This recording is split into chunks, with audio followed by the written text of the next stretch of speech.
Bonjour à tous et bienvenue dans cette nouvelle entrevue. Nous sommes aujourd'hui avec Guillaume Bernard. Guillaume Bernard a écrit 7 ouvrages, La guerre à droite aura bien lieu et le mouvement d'Extrogir. Alors, pour rappel, Guillaume Bernard est docteur et habilité à diriger des recherches en histoire des institutions et d'idées politiques et est maître de conférences à l'ICES. Alors, peut-être tout d'abord, merci beaucoup d'avoir accepté l'invitation. Avec plaisir. J'aimerais quand même. Alors évidemment, j'ai quelques critiques à formuler sur votre ouvrage, mais il me semble bien de rappeler peut-être l'aspect optimiste que vous apportez avec ce mouvement d'Extrogir, car le pessimisme est quand même quelque chose d'assez présent dans nos milieux. Donc, il me semble important de relever ce point. Alors, pour commencer, nous allons aborder peut-être la première partie de votre essai, qui parle justement des mutations des rapports justement au niveau des forces politiques. Et vous parlez aussi au début du FN, respectivement du RN, qui semble prendre de plus en plus de place, de poids au niveau soit, je dirais, démocratique, hein, donc des votes. Donc, est-ce que vous pouvez peut-être nous expliquer un peu cela, s'il vous plaît? Alors écoutez, merci de me donner la parole, j'en suis ravi. Deux petites précisions. Naturellement, tout ce que je développe, je le fais en mon nom propre, hein, et non pas au nom des institutions dans lesquelles j'officie, même si naturellement je suis à l'université et le principe de la liberté de recherche et d'expression s'applique et on me le garantit dans l'établissement où je suis. J'en suis très heureux. La deuxième petite précision, c'est que j'ai sorti cet ouvrage en 2016, donc juste avant le moment macronien en France. Je crois que ce que je proposais dans cet ouvrage n'est pas remis en cause par le macronisme, et on va sans doute en parler dans les minutes qui viennent. Mais c'est vrai que c'était une période de ma vie intellectuelle où j'ai été particulièrement intéressé par le fait d'essayer de voir si l'histoire des idées politiques pouvait être utile à l'analyse de la sociologie électorale. Et c'est ça, d'une certaine manière, cet ouvrage. C'est d'essayer de combiner, d'articuler, je dirais, une analyse qui ne soit pas que au ras des pâquerettes, c'est-à-dire ne s'intéressant qu'aux résultats électoraux, ni qui ne soit exclusivement dans le monde abstrait des idées et qui n'ait aucun rapport avec la réalité du terrain, c'est d'essayer d'analyser les forces politiques par la combinaison, par l'articulation de ces deux angles, de ces deux manières d'appréhender le phénomène politique, la sociologie électorale d'un côté, l'histoire des idées politiques de l'autre. Et donc oui, je pense que vous avez raison de mettre le doigt sur le Rassemblement national, ex-Front national. C'est évidemment dans les 40 dernières années, en France, la force politique qui a émergé et qui est aujourd'hui l'une des principales puisque eh bien, elle est arrivée 3 fois en 2002, en 2017 et en 2022 au second tour de l'élection présidentielle qui, en France, est l'élection politique phare, celle qui structure le paysage politique pour les années qui suivent. Alors, tout le monde dit bien qu'effectivement, le Rassemblement national des années 2020, ça n'est pas le Front national des années 80. Oui, bien sûr, ça n'est pas le même parce que les circonstances politiques ont changé, le personnel politique de ce parti a lui-même changé. Pour autant, l'espace politique occupé par le Rassemblement national sur donc, le spectre politique français est toujours non pas le même parce qu'il s'est élargi, mais c'est un espace politique qui est à la droite de la droite. Hein. Et il s'est avéré que ce qui était le leitmotiv, je dirais, des analystes, aussi bien sous la 4e que sous la 5e République, bien que le système partisan ne soit pas le même, mais sous la 4e comme sous la 5e République, on nous expliquait, et on nous explique naturellement encore aujourd'hui, qu'une force politique extrême, une force politique radicale, qui est donc sur les bords du spectre politique, ne peut pas arriver au pouvoir. Or, il me semble, et c'est l'objet d'une partie du livre, notamment c'est l'objet du sous-titre, le mouvement d'Extrogir, que eh bien, une force politique classée sur la droite du spectre politique eh bien, peut être en capacité capacité de l'emporter. Ça ne remettrait pas en cause le mouvement d'Extrogir à mes propres yeux si Marine Le Pen ou Jordan Bardella n'étaient pas élus président de la République en 2027, parce que je pense qu'il y a une, pour dire les choses très simplement et de manière très simplificatrice, une droitisation de la société. Mais pour autant, évidemment, je pense que l'une des conséquences possibles de ce mouvement d'Extrogir que j'ai proposé d'identifier, c'est qu'effectivement, une force politique radicale sur la droite du spectre politique, qui ne soit pas une force politique modérée, donc de droite modérée ou de gauche modérée, peut accéder au pouvoir.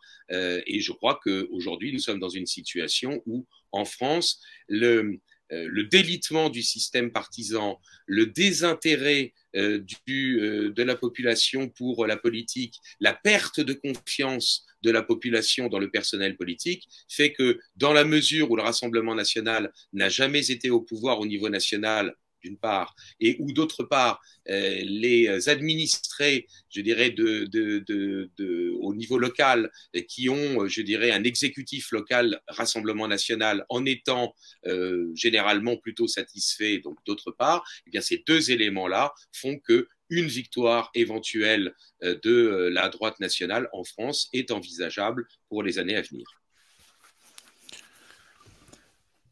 Alors tout d'abord, peut-être en quoi le Rassemblement national est-il de droite? Et peut-être autre point, peut-on être de droite tout en restant dans l'esprit, ou plutôt oui, en se revendiquant républicain? Et peut-être dernier point, ça vous l'avez évoqué au début de votre réponse, beaucoup appellent le Rassemblement national le reniement national. Parce qu'en effet, le Rassemblement national, respectivement le Front national, n'a plus rien à voir. Il me semble en effet que c'est devenu un parti de gauche à bien des égards. Alors bon, attendez, il y a beaucoup de choses et je risque d'oublier certaines de vos interrogations, donc vous me rappellerez, vous me les rappellerez si jamais j'oublie. C'est pas que je ne veux pas répondre, c'est que je risque de les oublier. Bon, alors la première des choses, en quoi le FN devenu le RN serait une force politique de droite. Bon, c'est, me semble-t-il, le plus important l'aspect le plus important de votre question.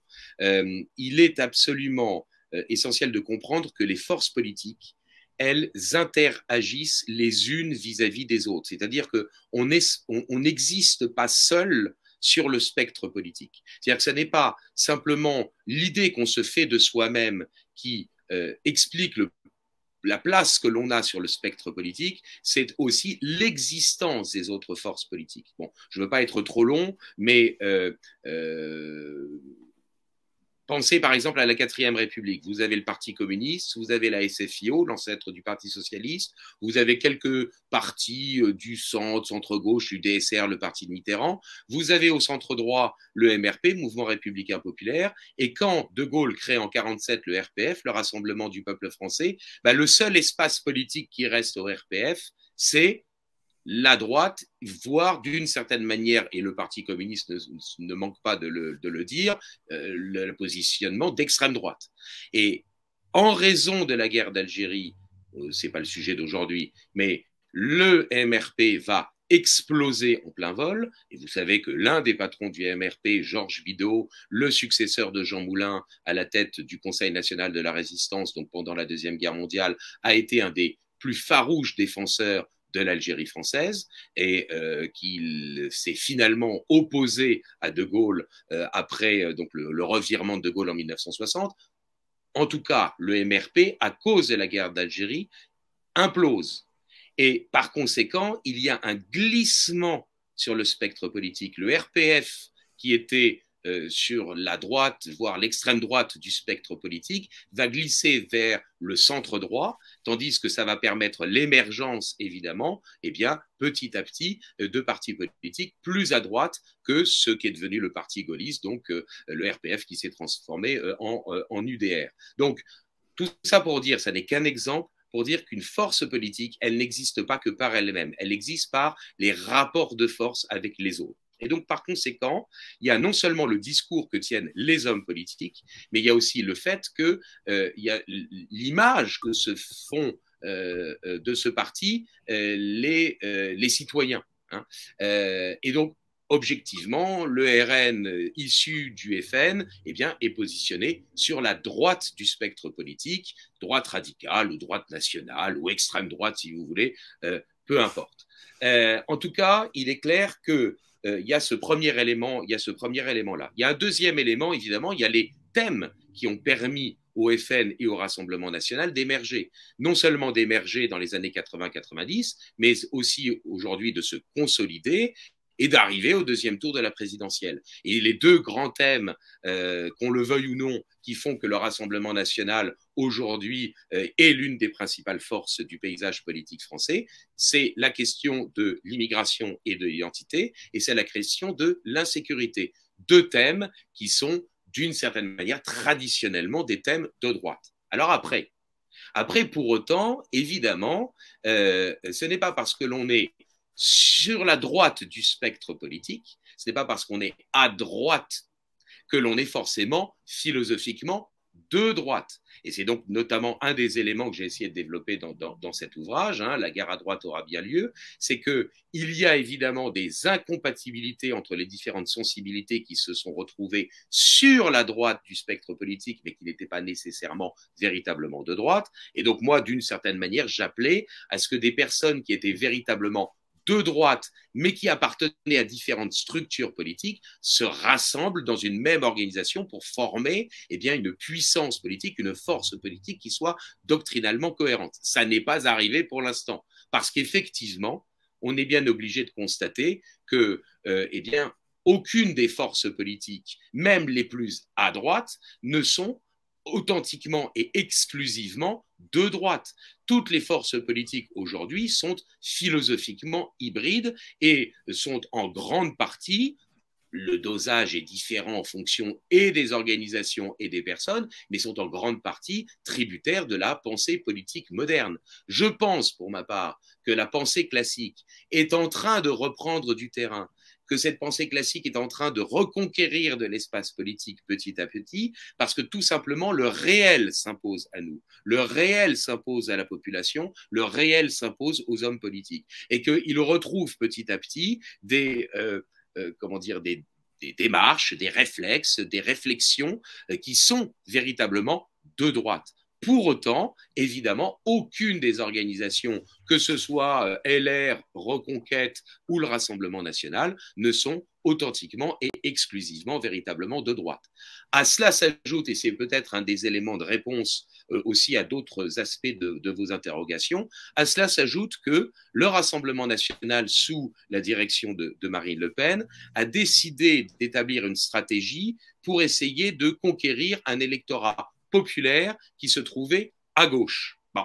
Et c'est là où il me semble qu'elle a commis ou qu'elle commet d'une certaine manière une maladresse stratégique, parce que il semblerait, en tout cas moi c'est ce que je crois pouvoir constater, que sous prétexte de conquête sociologique de l'électorat se trouvant à gauche, eh bien, elle accepte, elle ou d'autres au Rassemblement national, une édulcoration du logiciel intellectuel du Rassemblement national. Hein. Ce qui d'ailleurs est, soit dit en passant, à peu près la même erreur, mais inversée, qui a été commise, me semble-t-il, par Éric Zemmour et Reconquête, c'est-à-dire que eux, sous prétexte de tenir un discours qui soit totalement et le plus, oui, qui soit cohérent et qui soit le plus, le plus concis, le plus ramassé, du coup, se sont désintéressés des questions sociologiques. Hein. C'est-à-dire que j'aurais envie de dire que les forces politiques qui sont les plus à droite sur le spectre politique français commettent une erreur qui est du même type, mais qui est dans l'articulation inversée. Le RN étant obsédé par des questions sociologiques et donc se désintéresse de la doctrine, et le Reconquête, qui est tout aussi hybride que le Rassemblement national. Hein. Il ne s'agit pas du tout de dire que Reconquête a une cohérence philosophique classique, mais Reconquête essaye d'avoir un discours qui soit cohérent, mais du coup, évidemment, se désintéresse des questions sociologiques. je crois que c'est une erreur parce que ce n'est pas parce que l'on veut conquérir un électorat qui est à gauche ou qui est supposé être à gauche que pour autant on doit faire des concessions doctrinales. La meilleure des preuves, me semble-t-il, c'est Louis-Napoléon Bonaparte. C'est en 1848 l'élection à il a gagné à plat de couture, hein, il fait 75% des suffrages exprimés, 55% des inscrits. Non seulement il a les voix de droite, j'allais dire bien sûr, bon, les légitimistes notamment décidant d'abandonner leur propre candidat en se disant il n'a aucune chance de gagner, mais Bonaparte peut peut-être le gagner, donc vote utile. Donc non seulement il a les votes de droite, mais il a aussi les votes des ouvriers qui, en juin 1848, ont été sabrés dans le sang par les républicains et les libéraux. Et donc, par conséquent, on n'a pas forcément besoin de faire de concessions idéologiques pour capter un électorat. Et il me semble là qu'il y a une véritable erreur stratégique. Après, comment dire, sincèrement, sonder la conscience de Marine Le Pen ou des cadres dirigeants du Rassemblement national, moi, pour ma part, j'en suis pas capable, donc je ne peux pas vous dire, et je ne dirai pas, que le Rassemblement national, aujourd'hui, est un parti de gauche. Je ne le dirai pas. C'est un parti qui entend défendre les intérêts nationaux à sa manière, qui continue à avoir comme, je dirais, tête d'affiche dans son programme la question de l'immigration et de l'insécurité, qui sont deux thèmes éminemment de droite. Et donc, par conséquent, moi, je n'en conclurai pas que c'est un parti qui a dérivé vers la gauche. En revanche, stratégiquement, je dirais, l'idée, je dirais, de constituer un bloc populiste, ce qui est parfaitement légitime, les conduit à peut-être effectivement des adaptations programmatiques et doctrinales qui me paraissent dommageables. Mais le cœur de la matrice, je dirais la force d'inertie du Rassemblement national me paraît être toujours sur le côté droit du spectre politique. On reviendra peut-être, si vous le désirez, sur la question du bloc populaire et du populisme, parce que ça, c'est une vraie question extrêmement importante à essayer d'analyser. Alors peut-être, je répète ma question, en quoi le Rassemblement national est-il de droite? Alors très bien, il s'oppose à l'immigration, à l'insécurité. Oui. Et moi, pardonnez-moi, et il propose quand même sur ces questions-là un certain nombre de solutions qui sont plutôt des solutions de type de droite. Alors, sur l'immigration, l'idée, je dirais, de maintenir la référence culturelle nationale historique, et ce sont les immigrés qui ont à s'adapter à cette identité, et ce n'est pas la France qui a à s'adapter aux vagues d'immigration. Il me semble quand même que ça ressemble plutôt à l'idée de la sociabilité naturelle plutôt qu'à l'idée du contrat social. Donc de ce point de vue-là, c'est quand même plutôt de droite. Pour ce qui est de l'insécurité, alors il y a sans doute, je dirais, c'est un peu plus compliqué parce que même ceux qui se pensent les plus à droite sont généralement infestés de pensée moderne, mais enfin en tout cas, il y a quand même toujours l'idée qu'il faut assurer la sécurité parce que eh bien, les victimes sont plus à plaindre quand même que les voyous. Donc là aussi, il me semble que la matrice intellectuelle est une matrice de droite. Voilà. Pardon, je vous ai interrompu. Non, pas de problème. Peut-être aussi un autre point, là vous expliquez à l'instant, évidemment, on s'identifie soit de droite ou de gauche, ou à droite et à gauche, mais il y a aussi l'adversaire qui, lui, nous désigne. Bien sûr. Mais n'est-ce pas aussi là toute l'arnaque? Parce que à l'heure actuelle, si vous vous opposez au phénomène trans, vous êtes d'extrême droite. Si vous êtes contre l'implantation d'éoliennes près de chez vous, vous êtes d'extrême droite.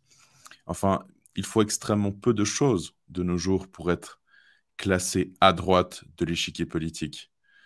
Oui, mais tant mieux. Tant mieux, ça va créer une habitude psychologique chez des personnes qui sont tout simplement de bon sens et qui sont des personnes, je dirais, bien intentionnées et qui n'ont absolument pas le sentiment d'être, radicaux, réactionnaires, contre-révolutionnaires. Ça va les habituer à se faire taxer d'être donc réactionnaires, contre-révolutionnaires, d'extrême droite, fascistes, etc. Ça ne peut que favoriser le mouvement d'extrogir. C'est très bien. Si les types en face sont suffisamment crétins pour effectivement être aussi sectaires que cela, eh bien, pourquoi les en empêcher? Pourquoi les empêcher de favoriser eh bien, une émulation et une coagulation d'une force politique qui soit véritablement de droite? Tant mieux.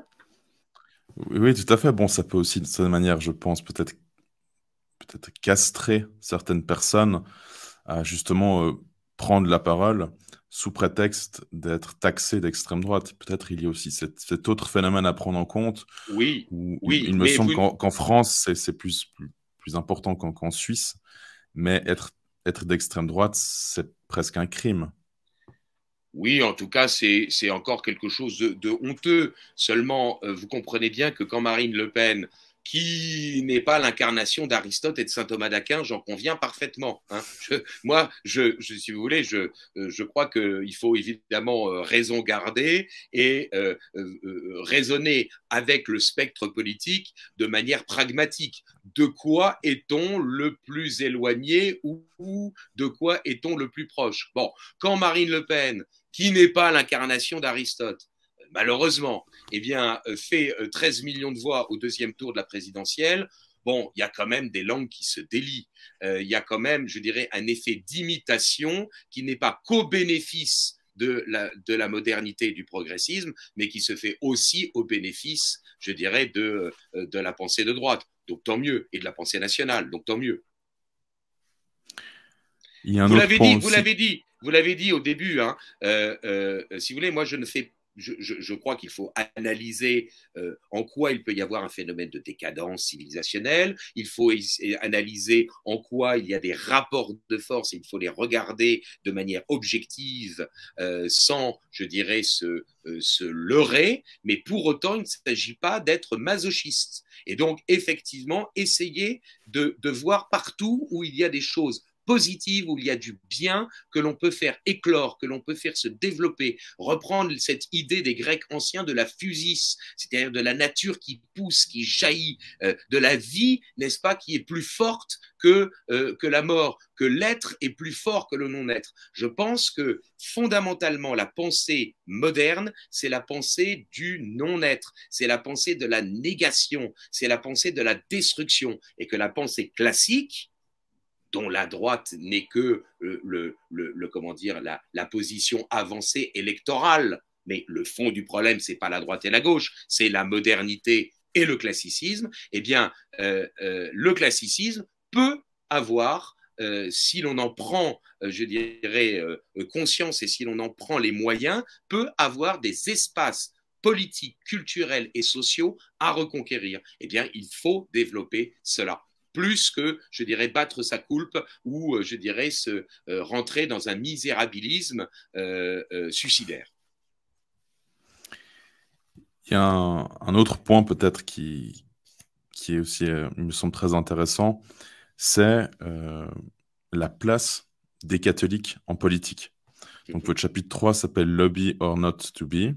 Et je vais vous citer justement peut-être sur cette, je dirais, ce mouvement d'extrogir au niveau peut-être du catholicisme.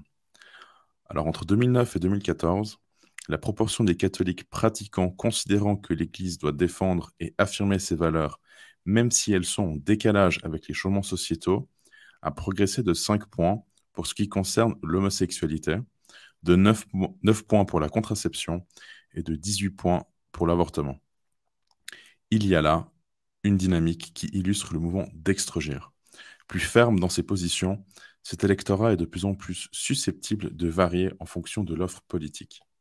Oui. Alors ça, c'est aussi peut-être le dilemme que vous posez, c'est-à-dire quelle place doivent avoir peut-être les catholiques au niveau du spectre politique, parce que il me semble qu'ils ne sont que très peu représentés, en tout cas, de ce qu'on voit en France.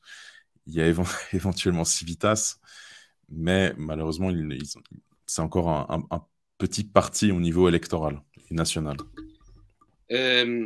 Si on regarde du point de vue et sociologique et doctrinal, sociologiquement parlant, il est clair que les catholiques ne sont plus une majorité électorale. Ils ne peuvent plus à eux seuls faire une élection. Mais les catholiques pratiquants, c'est-à-dire ceux qui ont un vote différencié par rapport avec le reste de la population, parce que les catholiques juste de culture ont exactement le même vote que l'ensemble de la population.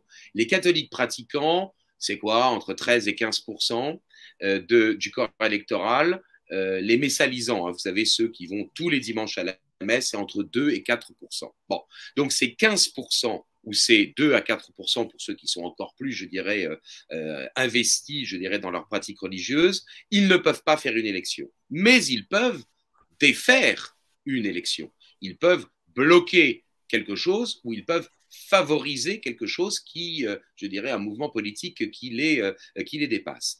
Donc, ils sont en réduction sur le long terme en termes numériques, mais ils sont de plus en plus, depuis maintenant une quinzaine d'années, eh bien, ils sont de plus en plus radicaux. C'est-à-dire qu'on sait que cet électorat-là, qui était un électorat, comment dire, fixe, qui était un électorat qui, de toute façon, voterait pour la moitié d'entre lui, de manière systématique pour la droite modérée, cet électorat, il se radicalise. Il a glissé vers la droite nationale, et il est de plus en plus ferme quant à ses positions, en particulier dans les jeunes générations. Hein, les moins de 35 ans sont décomplexés, outre que les clivages qui pouvaient exister au sein du monde catholique du point de vue, par exemple, liturgique, n'existent quasiment plus chez les moins de 35 ans, ce qui fait qu'ils peuvent se coaguler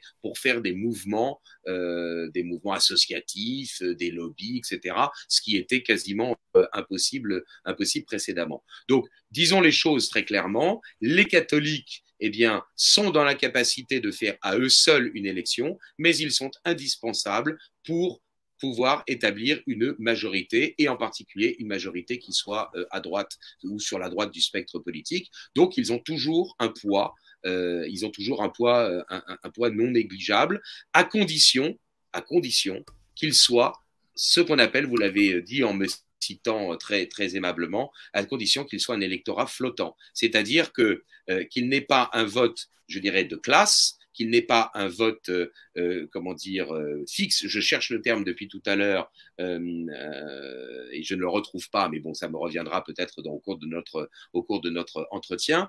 Un électorat captif, voilà, c'est ça, et qu'ils acceptent de ne plus être un électorat captif, mais qu'il soit un électorat flottant, en fonction de l'offre politique qu'on leur fait. Et donc, par conséquent, effectivement, ils peuvent peut-être considérer que tel candidat à la présidentielle est préférable que tel autre, mais ça ne veut pas pour autant dire qu'ils vont voter systématiquement pour les candidats aux élections législatives présentés par le candidat pour lequel ils auront voté à la présidentielle. Ils peuvent parfaitement considérer que la personnalité en question, les prises de position en question de tel ou tel candidat ne sont pas satisfaisantes, eh bien, ils ne voteront pas pour lui. C'est-à-dire qu'il faut que cet électorat devienne effectivement un électorat flottant et susceptible de faire perdre ceux qui sont théoriquement certains d'avoir leur suffrage.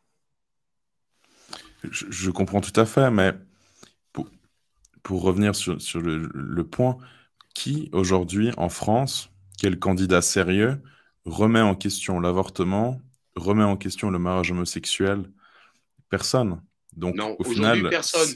Je les dirais catholiques que le seul... se radicalisent, entre guillemets, mais oui. là, visiblement, ils n'ont aucun candidat sur lequel ils pourraient peut-être reporter leur vote. Non, alors, je suis parfaitement d'accord avec vous. Le seul homme politique qui est doctrinalement cohérent, en tout cas qui est le plus cohérent de tous les hommes politiques, c'est incontestablement Jean-Frédéric Poisson. Et il est clair que, justement, son honnêteté, sa loyauté, sa sincérité, je dirais, politique et philosophique, ne font pas de lui aujourd'hui, on verra bien à l'avenir, en tout cas pour l'instant, eh bien, une figure présidentiable. Bon.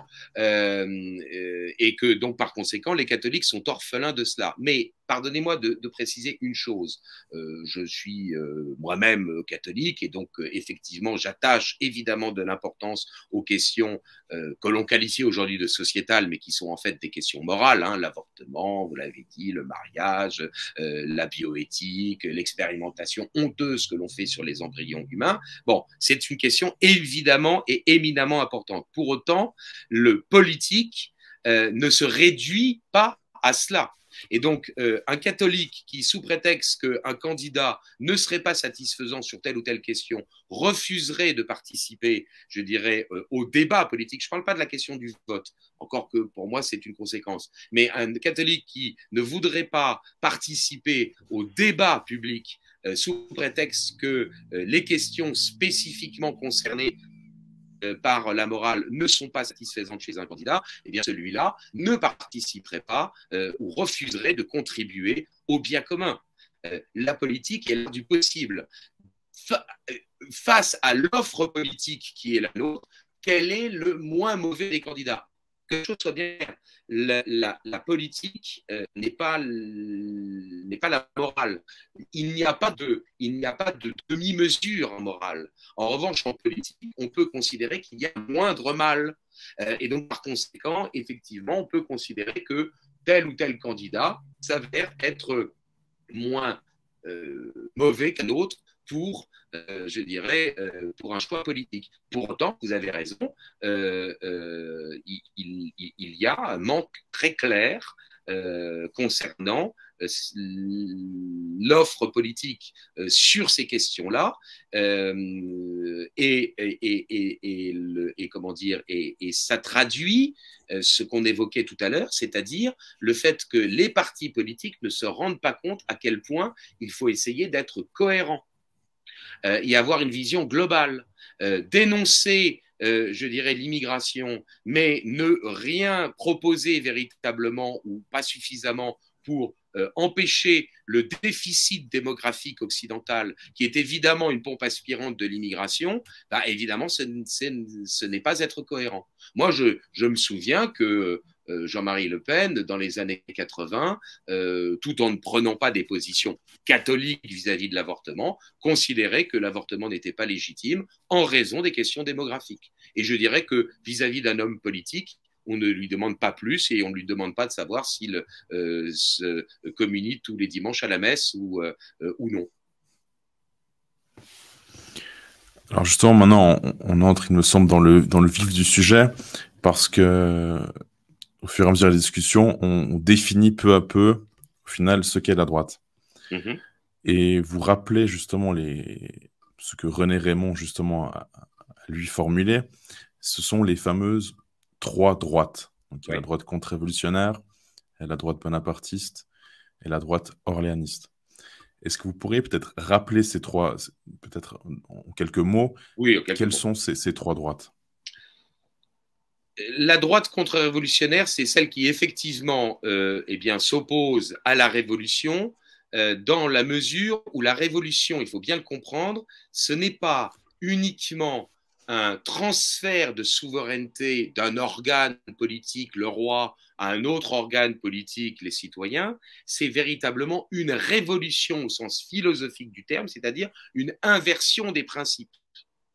Un contre-révolutionnaire, il n'est pas nécessairement hostile à l'exercice du pouvoir politique via un régime démocratique. Donc, il faut bien comprendre que la contre-révolution, c'est le fait de s'opposer aux principes révolutionnaires, à l'inversion des principes philosophiques qui s'est établie avec la Révolution française. Bon, on fera peut-être une autre émission pour parler de ça, parce qu'il nous faut peut-être quand même plusieurs minutes. Donc, droite contre-révolutionnaire au début, puis ensuite c'est la droite ultra, c'est-à-dire lorsqu'il y a une restauration monarchique en 1814, il considère que Louis XVIII a fait, notamment dans la charte, dans la constitution de 1814, trop de concessions philosophiques, et donc ce sont des ultras, et les ultras sont par exemple très favorables au suffrage universel contre le suffrage censitaire. Ils ont prévenu, n'est-ce pas, les tenants du régime en leur disant mais vous allez vous faire déborder par la bourgeoisie libérale qui va vous renverser, et c'est évidemment ce qui est arrivé, puisqu'effectivement il y a les Trois Glorieuses, la monarchie de Juillet qui se met en place en 1830. Et donc cette droite ultra, elle devient la droite légitimiste, c'est-à-dire ceux qui défendent la branche aînée, la branche aînée des Bourbons, qui est représentée à l'époque avec Charles X, le duc d'Angoulême, le Louis XIX et puis le fils du duc de Berry qui est orphelin et qui sera considéré par ses partisans comme étant Henri V, qui meurt en 1883 sans descendance et donc pour retrouver la branche aînée, il faut repasser par Louis XIV et redescendre par le duc d'Anjou qui était devenu roi d'Espagne. Bon, passons donc, cette droite contre-révolutionnaire devient la droite ultra, puis la droite légitimiste, et enfin, c'est la droite catholique sociale, celle qui s'appuie notamment, par exemple, sur les manifestes du comte de Chambord, la lettre aux ouvriers, ou évidemment sur un certain nombre de positions exposées notamment par le pape Léon XIII. Donc, je dirais que c'est la droite authentique, c'est ce qui a toujours été à droite sur le spectre politique. Mais à ces deux droites, c'est la droite.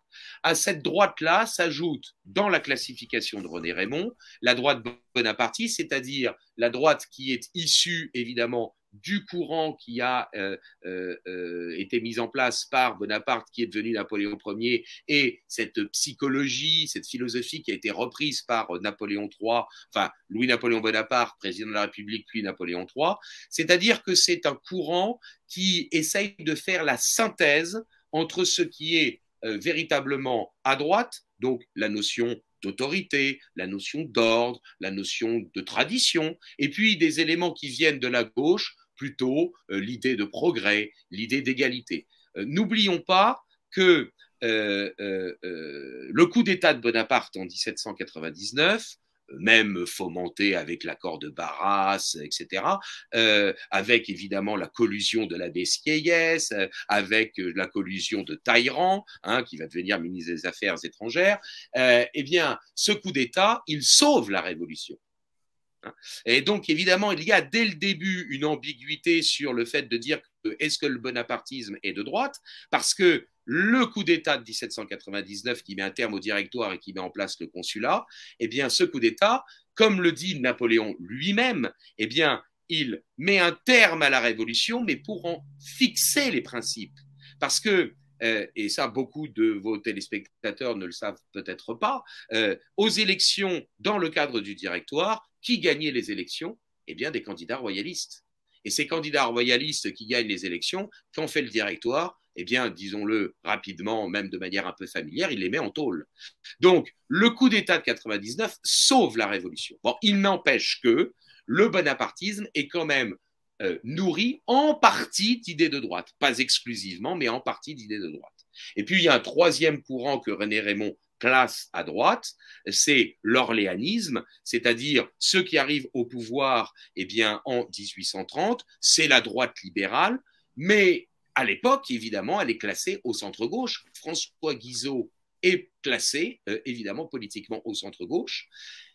Pourquoi est-ce que René Raymond classe l'orléanisme à droite? Pourquoi est-ce qu'il dit que c'est l'une des trois familles politiques de droite? Eh bien parce qu'il écrit dans les années 1950.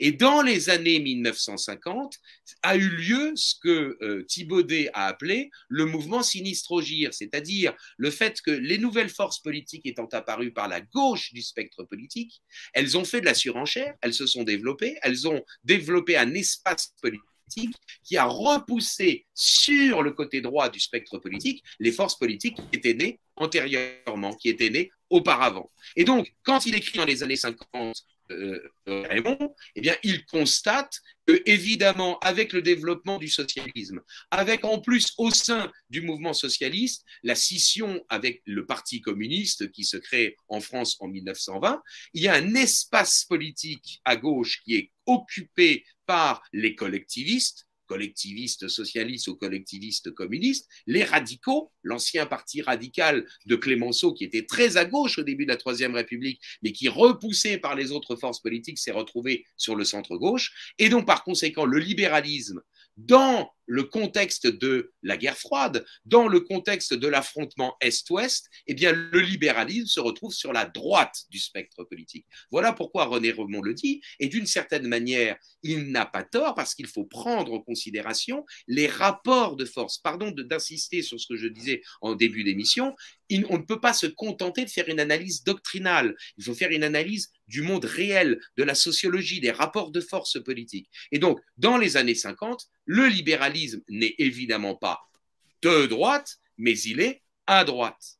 Et donc, c'est ce qui fait qu'il y a toute cette ambiguïté sur où est le libéralisme philosophiquement parlant, parce que, vous le savez, récemment en France, Jacques Julliard, enfin récemment, il y a une dizaine d'années, Jacques Julliard a publié un ouvrage dans lequel il classe les différentes familles politiques de la gauche, dans laquelle il y a la gauche autoritaire, il y a la gauche collectiviste, il y a la gauche libertarienne ou anarchiste, et puis il y a la gauche libérale.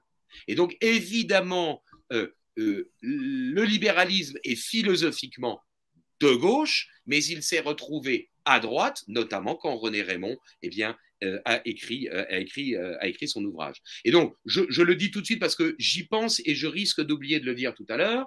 Je n'ai jamais, dans mes articles ou dans cet ouvrage que vous avez la gentillesse de présenter aujourd'hui, je n'ai jamais parlé d'union des droites.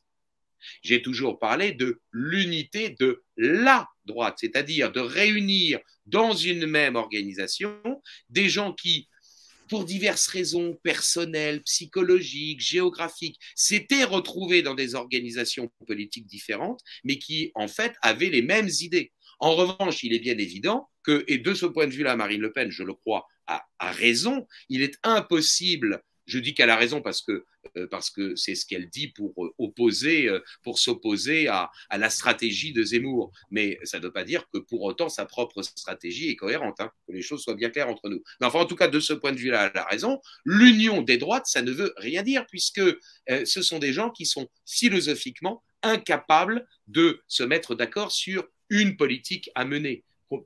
Regardez tout simplement ce qui s'est passé au début de la Troisième République, les tentatives de restauration monarchique entre les légitimistes et les orléanistes, entre la droite réactionnaire et la droite libérale, ils n'ont pas pu se mettre d'accord pour restaurer la monarchie au profit du comte de Chambord. Et résultat des courses, les orléanistes libéraux ont préféré faire alliance avec les républicains libéraux, parce que c'était évidemment doctrinalement beaucoup plus cohérent. Et c'est comme ça qu'ils ont mis en place la Troisième République.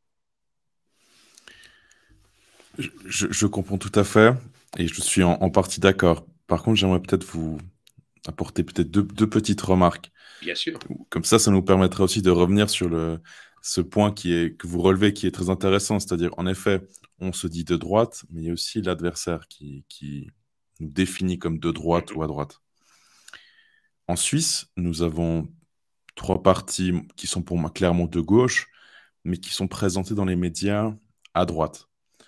Donc, on a un parti qui s'appelle le Centre, qui porte bien son nom, mais qui historiquement était le parti catholique conservateur, puis le parti populaire conservateur, pour ensuite devenir le Parti démocrate chrétien, le PDC, puis le Centre. Donc ça, c'est évidemment un immense reniement, puisque au final, le Centre était historiquement, en France, Civitas.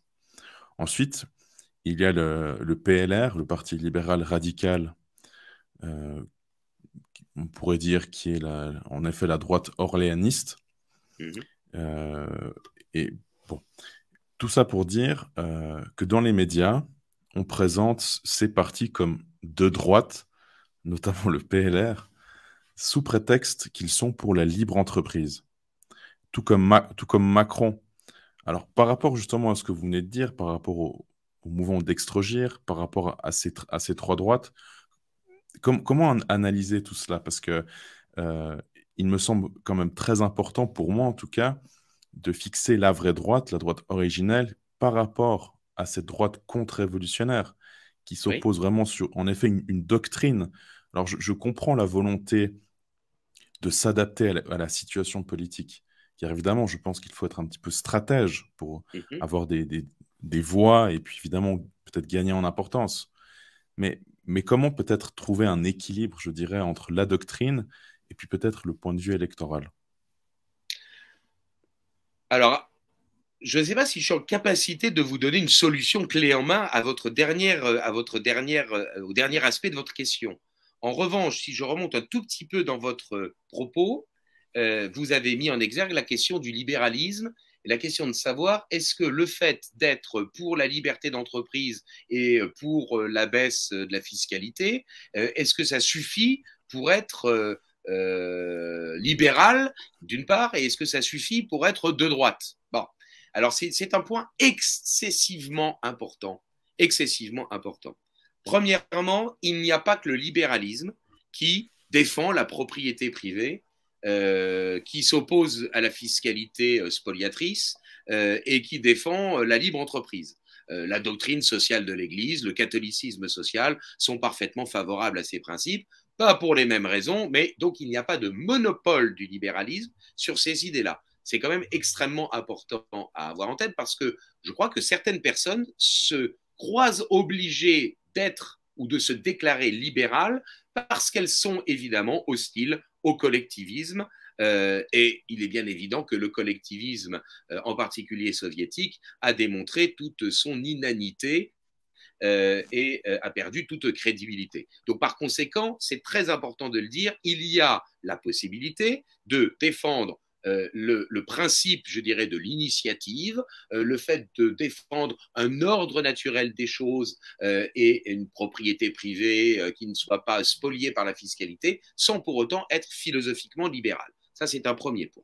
Deuxième point, le libéralisme, c'est une philosophie politique qui intègre ce que nous venons de dire. C'est vrai, c'est parfaitement exact.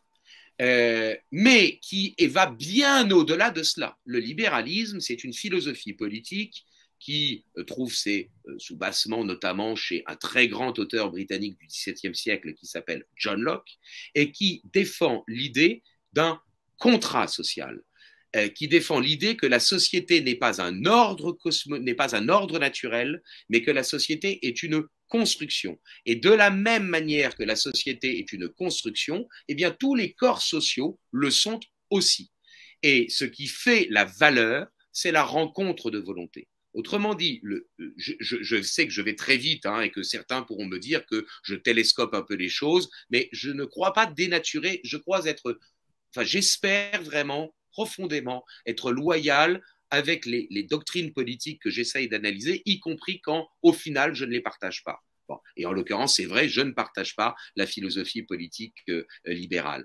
Au final, le libéralisme, et je ne crois pas déformer les choses en disant cela, repose sur l'idée qu'il n'y a pas de valeur hors du consentement, hors de la rencontre de volonté. Et donc, de ce point de vue-là, il est très clair que le libéralisme, non pas simplement dans sa lutte contre le fiscalisme, mais le libéralisme dans sa globalité, ne peut pas être une pensée classique et donc évidemment n'est pas de droite. Le libéralisme peut se retrouver dans certaines circonstances politiques à droite, mais il n'est pas véritablement de droite. Alors, que se passe-t-il? C'est mon sentiment. Il me semble que, eh bien, la pression politique vient désormais par la droite du spectre politique. Les forces politiques qui progressent sur les 40 dernières années, ce sont les forces politiques de droite radicale et pas les autres. Le Parti communiste s'est effondré. Et ce n'est pas parce que Mélenchon fait de temps en temps un bon score que pour autant il y a une force politique à gauche en progression. Je veux dire, aujourd'hui, Mélenchon et les autres organisations de gauche radicale font en totalité 25%, ce qui est évidemment important, mais font en totalité ce que le Parti communiste faisait à lui tout seul dans les années 70 en France.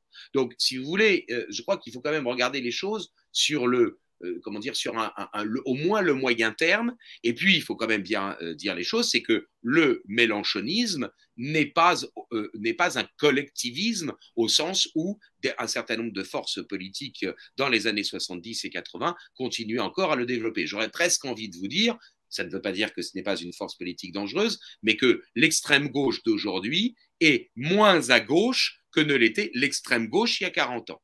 Donc la pression politique, me semble-t-il, à partir des années 90, vient désormais par la droite. Ça s'explique par deux choses qui me sont importantes. Un, l'effondrement du régime soviétique, l'effondrement du mur de Berlin. Le 9 novembre 89 est une date essentielle dans l'histoire contemporaine. L'effondrement de l'Union soviétique, la décrédibilisation du collectivisme. Ça ne veut pas dire que les forces de gauche n'existent pas encore, mais elles n'existent plus sur le discours collectiviste. Parce que des gauches, il y en a plusieurs, hein. Comme Julliard l'a dit, on l'a dit tout à l'heure, la gauche autoritaire, la gauche collectiviste, celle-là, elle est quasiment inexistante, mais la gauche autoritaire, robespierriste, pro-Clémenceau, elle existe encore. À LFI, on a des représentants de cette gauche-là, entre guillemets, terroriste, hein. Quand je dis terroriste, c'est-à-dire en faveur de la terreur. Je ne les accuse pas aujourd'hui de poser des bombes, mais ils trouvent parfaitement défendable l'idée de la terreur. Bien. Et la politique menée par Robespierre. Donc, premier élément, l'effondrement de la gauche collectiviste, qui crée comment dire, un moment où désormais la pression politique ne vient pas parce qu'il y a de plus à gauche. La gauche existe encore, mais ce n'est plus ce qui est le plus à gauche qui fait pression sur le spectre politique. Et deuxièmement, les circonstances, le monde réel qui font que les questions qui se posent aux électeurs, les questions qui se posent aux hommes politiques, les questions qui se posent aux intellectuels sont désormais des questions qui remettent en avant des alternatives philosophiques qui sont celles du monde classique, de la pensée classique. Qu'est-ce que c'est que l'Europe? Est-ce que l'Europe, c'est simplement un ensemble géopolitique déterminé par le rideau de fer et que l'on doit essayer de faire que cet ensemble soit prospère pour éviter qu'il ne tombe dans le pacte de Varsovie? Ou est-ce qu'on a une définition ontologique et civilisationnelle de l'Europe? Qu'est-ce que c'est que le mariage? Est-ce que c'est simplement la rencontre de volonté de deux personnes, quelles qu'elles soient? Ou est-ce que c'est le fait de se couler dans une institution sociale qui nous préexiste? Qu'est-ce que c'est que la nation? Est-ce que c'est simplement la volonté de vivre ensemble, le référendum permanent, ou est-ce que c'est comment dire, le fait d'adhérer, de vivre concrètement selon une certaine culture? Ben, toutes ces questions-là, l'Europe, le mariage, la famille, la civilisation, la nation, l'identité, toutes ces questions-là remettent sur le devant de la scène des questions qui étaient considérées auparavant comme étant has-been, comme étant nulles et non avenues. Jusque dans les années 90 et même encore plus tard, la question de l'immigration n'était pas une question. Je ne suis pas en train de vous dire qu'elle est bien traitée, la question de l'immigration. Mais il est clair qu'aujourd'hui, la question de l'immigration et de l'identité, c'est une question légitime. Vous ne passez plus pour un uluberlu parce que vous dites que l'immigration, c'est une question qu'il faut traiter. Jusque dans les années 80, vous ne pouviez pas poser la question sans passer pour un abruti. Et donc, par conséquent, le mouvement d'Extrogir, c'est ça. Alors, c'est le résultat de ces deux éléments-là. Et donc, la pression, ne venant plus par la gauche, elle vient désormais par la droite. La conséquence, et j'aurais fini par répondre à votre question, vous allez dire que je suis parti très loin, mais j'avais toujours en tête ce que vous avez évoqué, enfin, en tout cas, je l'espère, cher monsieur, c'est que le libéralisme qui avait glissé sur la droite du spectre politique en raison de l'affrontement Est-Ouest, en raison du fait que le clivage droite-gauche se faisait sur les questions économiques, eh bien désormais le libéralisme est en train de glisser, mais dans le sens inverse de la droite vers la gauche, et ce libéralisme est en train de réintégrer je dirais, ou de se réunifier plutôt. Je reprends ici l'analyse proposée par quelqu'un avec qui de qui je suis très éloigné philosophiquement parlant, mais qui est quelqu'un d'extrêmement brillant et d'extrêmement intéressant, qui est Jean-Claude Michéa. Le libéralisme qui s'était scindé, qui s'était séparé entre libéralisme économique ayant glissé vers la droite et libéralisme culturel. Le libéralisme culturel, c'est le wokisme, hein, c'est la cancel culture, c'est tout ça. Eh bien, ce libéralisme est en train de se réunifier et cette ancienne droite, si j'ose dire circonstancielle, eh bien, est en train de devenir le cœur, de redevenir le cœur, la matrice de ce qui est véritablement la gauche. Donc, je dois vous avouer que je ne connais pas bien le système partisan suisse et je suis prêt à vous croire sur parole sur le fait que les partis qui sont présentés comme étant de droite sont en fait philosophiquement de gauche. Mais rassurez-vous, si la Suisse connaît le mouvement d'Extrogir, eh bien, ces partis libéraux qui sont présentés comme étant à droite, eh bien, ils vont redevenir ce qu'est véritablement la gauche ou du moins une des gauches. Voilà. J'ai été un peu long, mais je crois que c'est enfin, il me tient à cœur d'essayer d'expliquer ce phénomène. Non, bon, tout d'abord, vous prenez le temps qu'il faut pour répondre à vos questions, il n'y a vraiment aucun souci, aucune limite de temps. Par contre, moi, j'invite aussi les personnes qui nous regardent à commenter et peut-être à mettre peut-être leurs réserves, peut-être leurs points d'accord ou de désaccord. Mais moi, malheureusement, au fur et à mesure de mes lectures et des gens avec qui je discute, je commence peut-être à tort à avoir une pensée un petit peu anti-système. Il me semble que c'est le moins qu'on puisse dire. Et l'immigration, l'identité, est un sujet extrêmement important. Mais j'ai l'impression que, puisqu'il devient important de nos jours au niveau des médias, je pense qu'en France, on entend parler de la question identitaire, des problèmes de faits divers tous les jours. Et j'ai l'impression que c'est peut-être la preuve que le train est déjà passé et qu'il y a justement peut-être ce temps de retard où peut-être le sujet est ailleurs et le système a déjà gagné peut-être sur cette question essentielle et on a peut-être déjà passé le point de bascule. Alors, je ne sais pas vous ce que vous en pensez. Est-ce que plutôt non, en fait, au final, il n'y a pas de train de retard et le sujet, il est là et il faut justement le traiter et c'est à notre avantage d'une certaine manière. Moi, j'ai tendance à penser cela, c'est-à-dire ce que vous venez de dire à l'instant, mais ça ne veut pas dire qu'il n'y a pas d'autres sujets. C'est-à-dire que est-ce que je peux faire l'immense provocation? Je le répète, hein, je ne parle qu'en mon nom propre et pas du tout au nom des institutions dans lesquelles je travaille ou les revues dans lesquelles j'écris. C'est vraiment mes propres propos. Mais j'appelle de mes voeux l'arrivée au pouvoir des forces politiques. Alors après, avec qui, hein, ça ne me regarde pas. Hein, les partis font leur propre tambouille. Mais j'appelle de mes voeux l'arrivée au pouvoir des forces politiques de droite, de telle manière que je puisse jouer le rôle d'aiguillon et une fois qu'elles seront au pouvoir, leur mettre sous les yeux un certain nombre de questions que ces forces politiques ou que ces personnalités politiques ne traitent pas et qui mériteraient effectivement d'être abordées. C'est-à-dire que moi, si vous voulez, je crois qu'il faut essayer toujours, enfin, il faut essayer de voir le verre à moitié plein plutôt qu'à moitié vide. Voilà. Et même si il nous arrive à tous, évidemment, d'avoir des jours d'abattement. Si déjà, eh bien, certaines forces politiques peuvent en partie, ne serait-ce qu'en partie, résoudre le problème du délitement du corps social par, je dirais, le multiculturalisme, eh bien, c'est déjà ça de prix. Voilà. Que ensuite, effectivement, il soit totalement insuffisant et qu'on puisse s'imaginer qu'on va comment dire, établir une société juste en maintenant un certain nombre, je dirais, de choses ou en restaurant un certain nombre de choses qui sont, par exemple, injustes ou comment dire, ou insatisfaisantes, mais simplement parce qu'on aura réglé le problème de l'immigration, eh bien évidemment c'est une vue de l'esprit. Mais voilà, je pense qu'évidemment, il faudrait que les partis politiques qui sont peut-être les plus sympathiques et qui ont en tête la question de l'immigration et de l'identité aient aussi en tête tout un tas d'autres questions. Par exemple, celui de l'organisation des collectivités et des corps sociaux.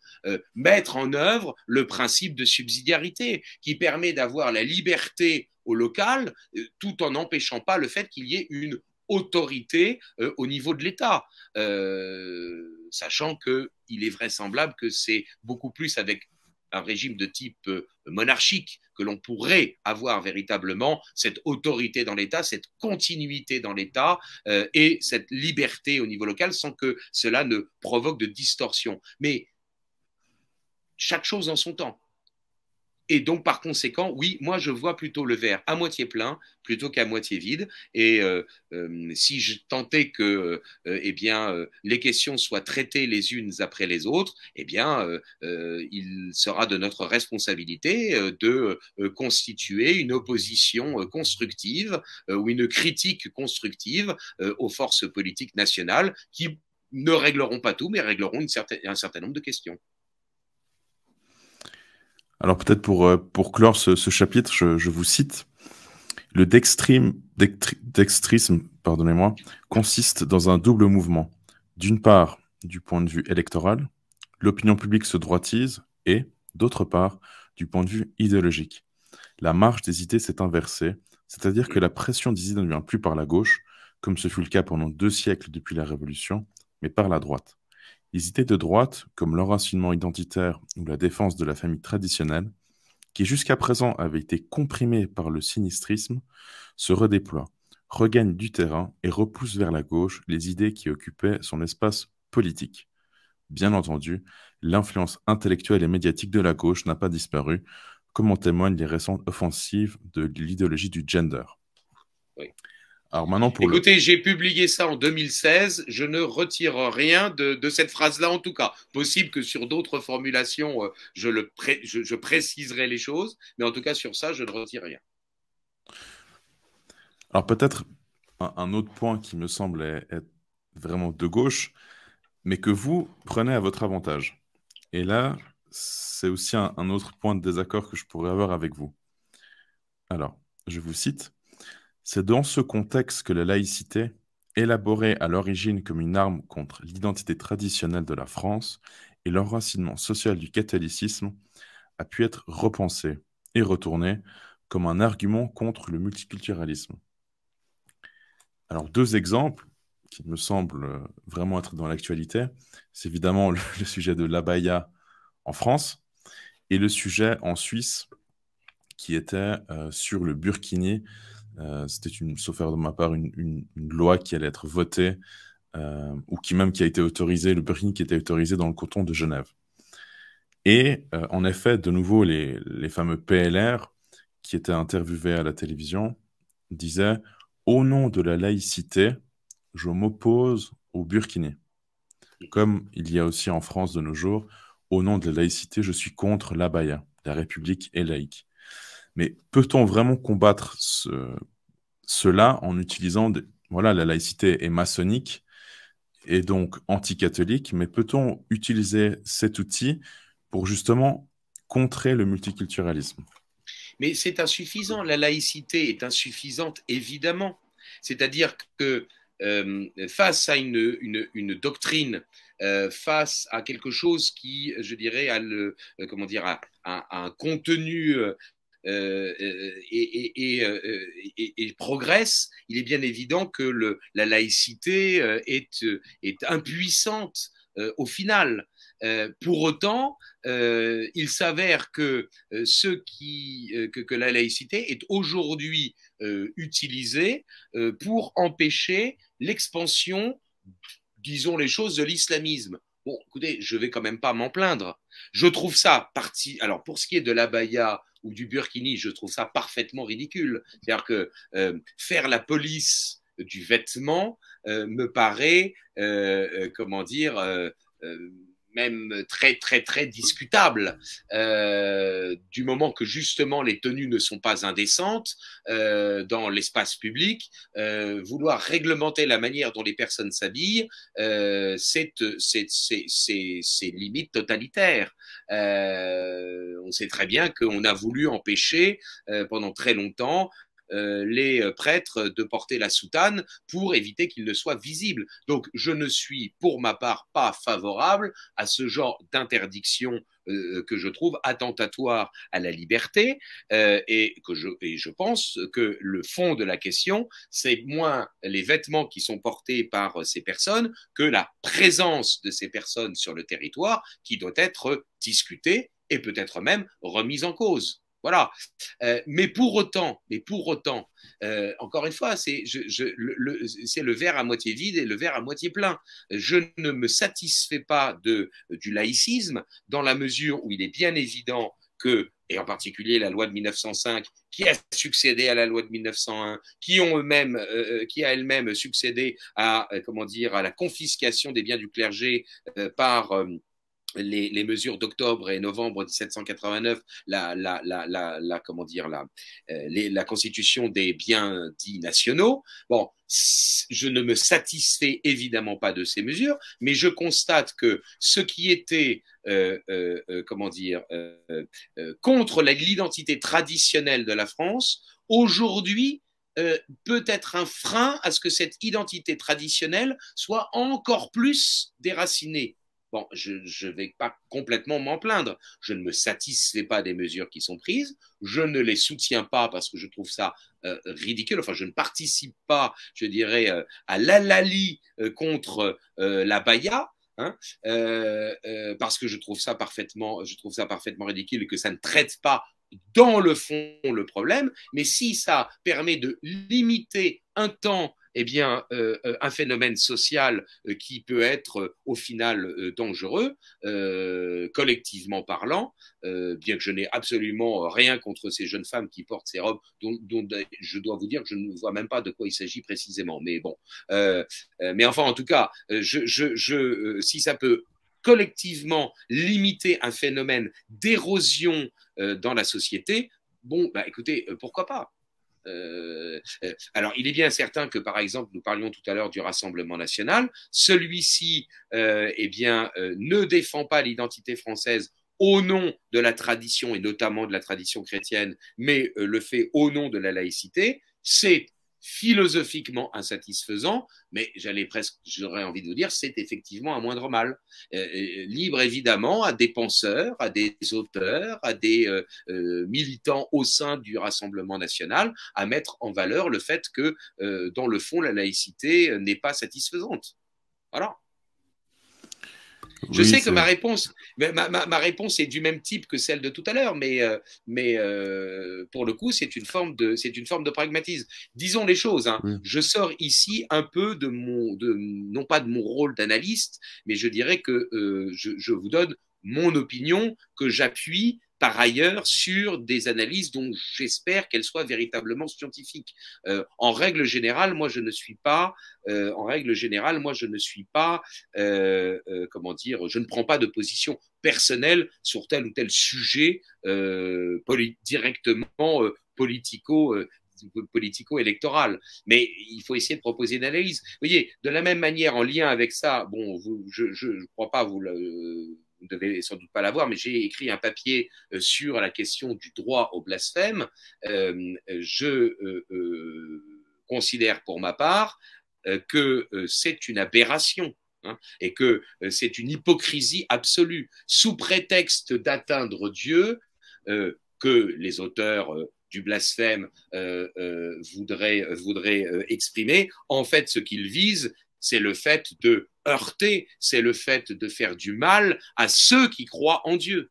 Donc, je ne suis absolument pas, disons les choses très clairement, je ne suis absolument pas favorable à l'islamisme, c'est le moins que l'on puisse dire, mais pour autant, je ne suis pas de ceux qui pensent que c'est intelligent d'heurter les musulmans avec des dessins ou des textes qui seraient, comment dire, infâmes ou infamants ou agressifs. Je trouve ça, mais je ne défends en aucune manière le droit au blasphème sous prétexte que ce serait un instrument favorable à une lutte contre l'islamisme. Donc de la même manière, je vous dirais que pour moi, la laïcité s'avère être utile au fait de restreindre l'expansion possible de l'islamisme, mais il est bien évident que je n'opposerai pas la laïcité comme l'alpha et l'oméga à cette doctrine politico-religieuse. J'espère avoir été clair. Oui, tout à fait, tout à fait. Mais je revenais juste sur cela parce qu'il me semble que c'est un sujet voilà, d'actualité, mais au-delà de ça, ça reste un sujet extrêmement important, la laïcité depuis 1905, et voilà, en Suisse, c'est aussi quelque chose de très présent. Mais en effet, pour moi, il y a un piège, c'est-à-dire que voilà, les Français ont soit le choix entre la laïcité ou la baya, et c'est en effet l'arbre qui cache la forêt, parce qu'on remet en question les habits, mais pas du tout peut-être les gens qui les portent, au point de vue de l'importance qu'ils pourraient avoir au niveau de la France. Donc là, je parle évidemment de l'immigration. Bien sûr. Et Alors, vous savez, on a eu un autre débat, pardon, vous couperez au montage si vous trouvez que c'est trop long, hein, c'est pas un souci, mais on avait eu une jeune femme qui, sur les réseaux sociaux, avait eu des propos, comment dire, grossiers vis-à-vis, je dirais, de la foi musulmane. Et on était obligé soit de prendre position pour je dirais, ceux qui dénonçaient ce blasphème, soit pour le droit au blasphème. Et ben, je suis désolé, moi je suis ni Mila, elle s'appelait Mila, je viens de m'en souvenir, ni Mila ni Charia. Voilà, je ne me sens pas obligé, je ne me sens pas obligé de défendre ceux qui ont des propos grossiers. Ça ne m'intéresse pas. Ça ne m'intéresse pas. En revanche, je pense que ceux qui voudraient imposer en Europe, eh bien, comment dire, une civilisation et une culture qui n'est pas la nôtre, eh bien, ceux-là ne sont pas les bienvenus. Voilà. Autre chose, il me semble que, pour passer sur un autre sujet que vous, il me semble, analyser bien, c'est justement cette volonté d'aller vers un ordre mondialisé, c'est-à-dire le sans-frontiérisme, le fait que les nations sont trop petites pour gérer des problèmes, qu'il faut s'unir au niveau de l'Europe et même au niveau mondial. Est-ce que vous pouvez peut-être aussi développer ce point que vous analysez dans votre essai? Alors, autant il y a d'autres points sur lesquels j'essaye d'être novateur, je crois être un peu novateur, autant là, effectivement, je converge parfaitement avec un certain nombre d'autres auteurs sur le fait que, bah, évidemment, il y a un ressort intellectuel qu'on peut mettre en exergue, c'est pas le seul mécanisme, mais il y a un ressort intellectuel qui est à la base de cette idée, c'est que finalement, il ne devrait y avoir de contrat social légitime que unissant l'ensemble de l'humanité. Voilà. Puisque tous les hommes ont la même nature, ils sont donc supposés avoir les mêmes droits civils, mais ils ne participent pas tous, forcément, en tout cas jusqu'à présent, au même corps politique. D'où, par exemple, le fait qu'il y ait la déclaration des droits de l'homme, les droits civils, et du citoyen, les droits politiques. Eh bien, évidemment, inéluctablement devait arriver un jour l'idée que, eh bien, l'identité de nature des hommes, le fait qu'ils appartiennent tous à la même espèce humaine, devrait conduire à ce qu'il n'y ait qu'un seul corps politique légitime, celui qui unit l'ensemble de l'humanité. Et c'est ce qui fait que, évidemment, eh bien, cette idée eh bien, a été transposée notamment dans le phénomène de la construction européenne. Il faut bien dire les choses. Aujourd'hui, l'Union européenne n'est pas une institution au service, contrairement à ce qui a pu être dit, parce que ça faisait partie un peu de l'idée qui avait été vendue au départ, n'est pas au service eh bien, de la culture européenne, puisque évidemment, n'importe quel État, dans la mesure où il eh bien, adhère à des principes juridiques, eh bien, pourrait faire partie de cet État. On se souvient par exemple que certains avaient envisagé, fut un temps, de faire rentrer dans l'Union européenne, eh bien, j'allais dire l'Empire ottoman, la Turquie, qui a quand même occupé pendant 4 siècles les Balkans et réduit, je dirais, dans une situation extrêmement grave et en quasi-esclavage, les chrétiens des Balkans. Bon, moi, j'ai de nombreux amis grecs. Je peux vous dire que l'idée que la Turquie puisse entrer dans l'Union européenne était évidemment un cauchemar, pour eux. Donc, voilà, il est certain que l'élargissement de l'Union européenne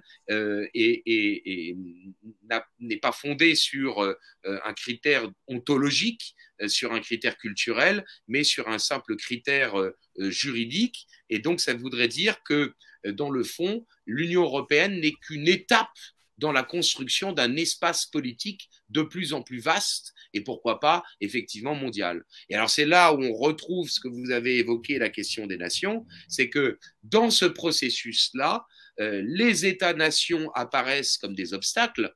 Pensons à la France pour le traité établissant de constitution pour l'Europe, donc traité de 2004 et donc référendum en France en 2005 qui le rejette, ou l'Irlande pour le traité de Lisbonne de 2007 rejet par l'Irlande en 2008. Les États-nations étant des obstacles à un processus d'intégration accélérée, eh bien, il est envisageable, il est possible que certains veuillent que les unités fédérées d'un éventuel État fédéral européen, eh bien, ce ne soient plus les États-nations, mais ce soient de grandes régions. C'est pour ça que je mets, et parfois même des grandes régions transfrontalières, c'est pour ça que je mets, comment dire, j'essaie de mettre la puce à l'oreille auprès d'un certain nombre de personnes qui ont de la sympathie, et ça se comprend parfaitement, pour eh bien, des identités provinciales. Hein, et c'est très bien, évidemment, et ce sont des identités, des langues, des cultures, des enracinements parfaitement légitimes, mais il ne faudrait pas que ceci soit instrumentalisé au bénéfice du cosmopolitisme contre, évidemment, contre les nations. Peut-être un dernier point qui permettra de conclure notre discussion. C'est un sous-chapitre que je trouve très intéressant sur justement libéralisme et socialisme. Donc, faux duellistes et vrais frères siamois. Oui. En quoi est-ce qu'ils sont de vrais frères siamois? Alors, nous mettons le doigt. Merci de me permettre de mettre le doigt sur quelque chose qu'on n'a généralement jamais le temps, évidemment, de traiter dans les médias. C'est le soubassement philosophique des doctrines politiques. On ne discute jamais que des mesures, mais on ne discute pas de l'origine. Or, l'alternative philosophique fondamentale entre les classiques, donc si j'ose dire, si vous me le permettez, je sais que vous l'avez très bien compris, ce qui est véritablement de droite, et les modernes, c'est-à-dire les autres. Eh bien, l'alternative philosophique, c'est est-ce qu'il existe un ordre cosmologique des choses? Est-ce qu'il existe, si vous préférez, un ordre naturel des choses? S'il existe un ordre naturel, il y a une sociabilité naturelle, c'est la formule d'Aristote, l'homme est un animal sociable, et donc le pouvoir politique a pour fonction de restaurer cet ordre des choses lorsqu'il a été rompu par l'action des hommes, c'est donc un pouvoir judiciaire, etc. Je ne développe pas. L'hypothèse inverse, c'est celle de la modernité. Il n'existe pas d'ordre des choses, ou si on veut être parfaitement honnête avec ces auteurs qui écrivent à partir du XVIIe siècle, pour l'essentiel quand ils sont contractualistes, bon, c'est il n'existe pas d'ordre des choses, ou du moins, s'il existe un ordre des choses, s'il existe une loi naturelle, par exemple, nous n'arriverons jamais à nous mettre d'accord sur ce qu'est cet ordre des choses, sur ce qu'est cette loi naturelle. Donc au final, c'est comme s'il n'y en avait pas. Puisqu'il n'y a pas d'ordre naturel, il faut construire la société. La société est le résultat d'une rencontre de volonté. Bien.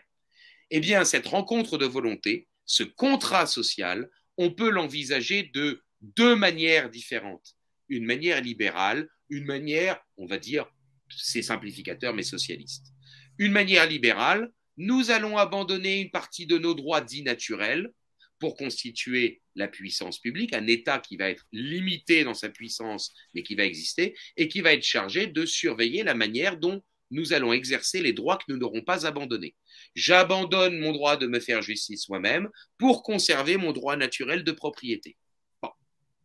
À l'inverse, les socialistes vont vous dire, j'abandonne tous mes droits à l'État, que je constitue grâce à cet abandon, et en échange, l'État me redistribuera de manière parcimonieuse et égalitaire, nous redistribuera des droits civils et politiques. Il y a différentes manières d'envisager ce contrat social, chez Hobbes, chez Rousseau, etc. Ne rentrons pas dans les détails, mais en tout cas, l'hypothèse est la même. L'hypothèse, c'est de dire que parce que l'état de nature est dangereux, tout de suite, ou il risque de le devenir, la conservation de l'homme nécessite que l'on passe de l'état de nature à l'état de société. Et ce passage à l'état de société va se faire par un même mécanisme politique et social qui est l'abandon des droits pour constituer la puissance publique. Vous noterez quand même au passage que c'est exactement le mécanisme intellectuel que l'on nous a vendu lors des confinements de ces derniers mois, de ces dernières années. Abandonnez vos libertés pour avoir la sécurité. C'est exactement le mécanisme intellectuel qui a été mis en œuvre et qui a été utilisé et qui, il faut bien le dire, est relativement passé aisément. C'est ainsi. En tout cas, que vous abandonniez tous vos droits ou que vous abandonniez qu'une partie, le mécanisme intellectuel qui est à l'origine, n'est-ce pas, des sociétés libérales ou socialistes, c'est le même. Et donc, je ne nie en aucune manière qu'il y ait une opposition entre les sociétés libérales et les sociétés socialistes, mais cette opposition, elle existe au sein de la modernité. Il existe une opposition bien plus profonde, c'est l'opposition entre la société classique et la société moderne. Voilà, j'ai essayé de vous répondre le plus rapidement possible, mais c'est vrai qu'évidemment, c'est une question de fond et extrêmement importante. Et je pense que les téléspectateurs qui s'intéressent à l'histoire des idées politiques feront bien lorsqu'ils approfondiront cette question. Oui, tout à fait. Bon, j'aimerais volontiers évoquer encore un dernier point qui me semble essentiel, donc peut-être ce mouvement d'extrogir, hein, ce clivage gauche-droite. C'est aussi peut-être le rapport à la mort, il me semble, parce qu'il y a des points très importants que vous évoquez et qu'on a évoqués aussi au début, c'est-à-dire l'avortement, l'euthanasie, aussi la mort programmée au niveau de la famille, hein. Vous avez un sous-chapitre à la page 348, je crois, sur justement le fait que on veut la mort des familles. Et il me semble que la droite doit être du côté de la vie, de la vitalité. Alors, dernier point aussi peut-être qu'on pourrait évoquer, c'est justement ces trois thèmes qui semblent essentiels. Est-ce que vous pouvez peut-être aussi Alors, je le fais avec plaisir. Je le fais avec plaisir et je vous remercie vraiment de me donner l'occasion de parler d'histoire des idées politiques, de philosophie politique, parce que mon livre s'est relativement bien vendu, continue d'ailleurs à se vendre un petit peu, mais il est certain que beaucoup de commentateurs et beaucoup, je dirais, de personnes qui se sont penchées dessus, se sont focalisés sur les questions électorales. Or, j'ai eu l'occasion de le dire et vous me permettez de le mettre en exergue ici, l'enjeu, il est au-delà, je dirais, de l'analyse du spectre politique et des forces politiques, d'envisager les enjeux intellectuels qui sont derrière cela. Alors oui, évidemment, il y a les questions de bioéthique, les questions dites sociétales, et pour ma part, je ne sais plus si je l'ai fait dans l'ouvrage ou pas, mais ces questions bioéthiques et sociétales, en fait, ce sont fondamentalement des questions morales. Hein. Ce sont des questions morales. Et là, eh bien, évidemment, il y a plusieurs manières d'envisager et d'aborder la chose, mais l'une des manières d'envisager la chose, continue ce que nous venons d'évoquer à propos du contractualisme social. Il y a ceux qui considèrent que, de la même manière qu'il existe un ordre des choses, l'homme est doté d'une nature, l'homme est doté d'une ontologie. Et puis, on peut même penser que, si l'on est croyant, que l'homme est peut-être même fait à l'image de l'hypostase divine, etc. Bon, ça, c'est une question qui s'ajoute à cela, mais en tout cas, même indépendamment, si j'ose dire, de la question de la croyance religieuse, la conception classique, qu'elle soit chez Aristote païen au IVe siècle avant Jésus-Christ ou chez saint Thomas d'Aquin chrétien au XIIIe siècle après Jésus-Christ, il est clair qu'il existe un ordre des choses et l'homme est doté d'une nature. Il existe une ontologie. Autrement dit, ce que l'on doit chercher, c'est comprendre quelles sont les lois qui régissent cet ordre des choses, que ce soit des lois physiques, des lois biologiques, des lois chimiques, des lois sociales. Ce que l'on doit, dans cette société classique ou dans cette vision classique, c'est de faire que l'être puisse tendre vers ce qu'on appelle, alors c'est un peu philosophique, pardonnez-moi, mais ce qu'on appelle le devoir-être. Hein, et que le Sein, hein, si je veux utiliser des termes allemands, le Sein tende vers le Sollen. Bon. Parce qu'il existe un ordre des choses. La modernité, elle, considère qu'il n'existe pas cet ordre des choses, que la société est construite. Eh bien, elle en est arrivée aujourd'hui, alors que jusqu'à présent, elle considérait que dans le fond, certes, la société était construite, mais l'homme était quand même doté d'une nature, d'une biologie. Elle en est arrivée aujourd'hui, cette modernité, ce progressisme, et c'est en cela que nous revenons véritablement à nos débats politiques, y compris électoraux. Le progressisme la modernité philosophique en arrive aujourd'hui à dire que non seulement l'ordre social est construit, l'ordre social est artificiel, mais l'homme lui-même n'est qu'un artifice. Il se construit lui-même. Il n'a pas une nature qu'il détermine, qui lui est donnée. C'est par sa volonté, par les choix qu'il fait, qu'il se détermine lui-même.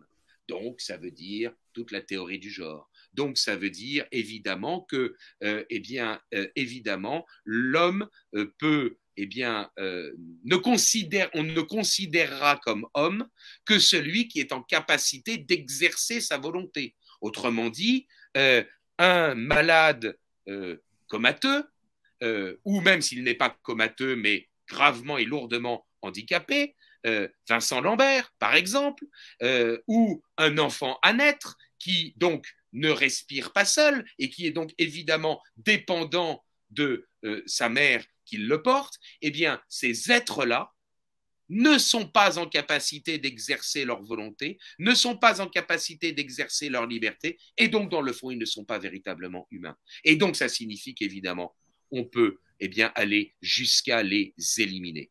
Donc là, vous voyez, il y a une cohérence philosophique qu'il faut essayer de comprendre et de mettre en exergue. Je ne dis pas que c'est la seule manière d'envisager le progressisme d'aujourd'hui, mais le progressisme en matière de bioéthique et de mœurs, comme le wokisme en matière culturelle, c'est la même chose, c'est l'artificialisme, c'est le constructivisme, c'est le fait qu'il n'y a de valeur que par la rencontre de volonté, c'est le fait que l'homme se construit lui-même, qu'il construit la société et que le corps social n'est que le résultat d'une rencontre de volonté.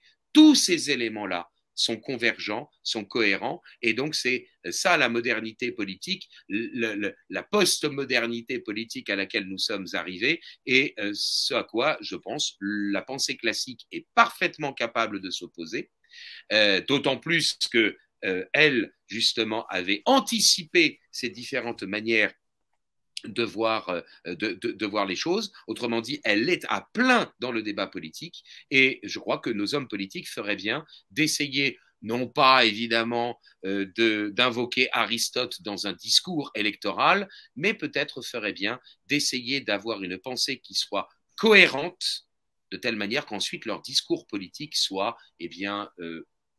plus fin, plus subtil et embrasse les choses de manière plus générale. Cher Guillaume Bernard, merci beaucoup pour cette entrevue. Je présente à nouveau évidemment votre ouvrage. J'invite les personnes qui nous regardent à se le procurer. Le lien sera dans la description. Comme je l'ai dit au tout début, c'est vrai que ça permet d'avoir quand même un certain optimisme qui manque dans nos milieux. Si vous avez aimé cette vidéo... Excusez-moi, allez-y. Non. Je voulais vous remercier de cet entretien parce que on peut approfondir les choses. Et puis, je me permettrai de faire un tout petit peu de publicité pour vous dire que après ce livre-là, j'avais sorti une pièce de théâtre qui s'appelait L'Empereur et les Brigands. Et mon prochain ouvrage sort le 20 septembre prochain et s'appelle Deux colères fracassées dans l'ignorance. C'est très éloigné dans la forme de ce que vous avez pu présenter maintenant. Mais enfin, en tout cas, ça devrait, je l'espère, intéresser un certain nombre de vos téléspectateurs et vous-même. Je vous le ferai parvenir avec grand plaisir. Avec plaisir. Alors, si vous avez aimé cette vidéo, n'hésitez pas à la commenter, à la partager, à vous abonner. Et on se voit très vite pour une prochaine entrevue. À bientôt.